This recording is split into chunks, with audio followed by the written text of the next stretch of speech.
The breakdown of the family unit. G'day everyone, this is That Concern Guy. For this clip I want to talk about how today's modern family unit is breaking down due to the increase of divorce rates, by parents working full-time, less family time between parents and children, more kids being placed in daycare centers, and the rise of blended families. Since the late 1960s, more and more women have entered the workforce.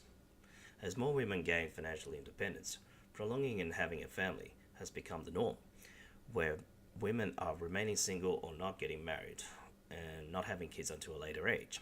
Some have decided to not have children at all and instead focus on their careers and other goals in life. There are still numbers of women who are married with children, but are still active in the workforce. In nuclear families, both the mothers and fathers are working, thus needing to place their kids into daycare centers and spending less time with them. As the dawn of the year 2019 has arrived, and the modern family unit continues to be undermined by the progressive liberal indoctrination that is permeated in the mainstream media and educational system.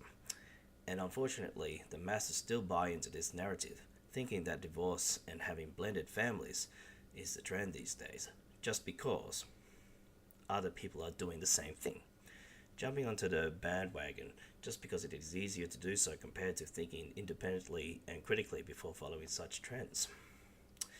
According to Relationships Australia, the Australian Bureau of Statistics defines a family as a group of two or more people that are related by blood, marriage, registered or de facto, adoption, step, or fostering, and who usually live together in the same household.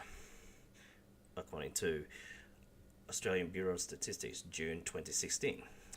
Data from the Australian Bureau of Statistics show that in 2012-2013, there were 8.9 million households and 6.7 million families in the country. 5.7 million of these families were couple families, 85%. 14% were one-parent families, and 2% were other families, based around the family relationships that are neither couple relationships nor parent-child relationships of the couple families.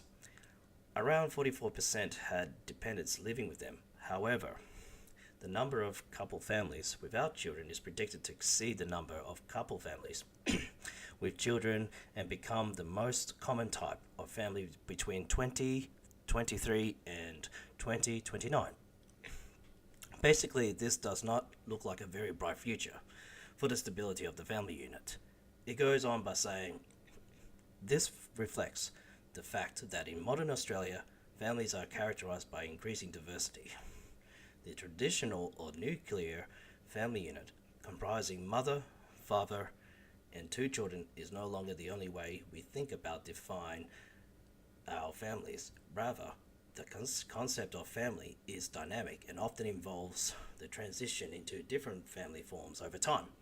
For example, trends in divorce and remarriage have contributed to increasing numbers of one-parent, step, and blended families. The 2016 census found that 8.3% of households contained extended family members, and about 43% of children under the age of 13 years were living in non-traditional households, such as with a non-biological parent, figure a sibling or a grandparent. So with all these blended family traits that have become more mainstream these days, it is not definite whether the children from these blended families are as emotionally stable and healthy to those who are from nuclear families. Some experts say that these children can be just as emotionally stable and healthy to those who are from nuclear families. Others say there is concern about all this in regards to the well-being of the children in blended families. Give this clip a thumbs up like and subscribe to my channel. Mabuhay!